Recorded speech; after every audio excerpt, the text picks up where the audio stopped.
আসসালামু আলাইকুম রহমতুল্লাহি ওয়া বারাকাতুহু। বিসমিল্লাহ, আলহামদুলিল্লাহ।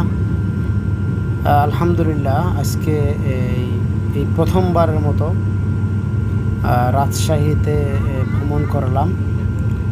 এখন বিমানটা ল্যান্ড করছেন। এই ঢাকা থেকে মোটামুটি 40-45 মিনিটের মধ্যেই চলে আসলাম রাজশাহী শাহ মখদুম বিমানবন্দরে, এবং খুবই ভালো লাগলো।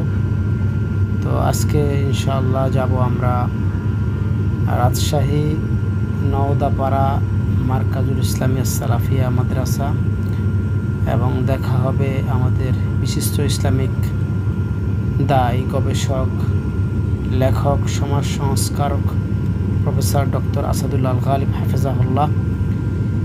আলহামদুলিল্লাহ এখন একবারেই আমরা কাছাকাছি অবস্থা, বিসমিল্লাহ, একবারে নেমে গেছি।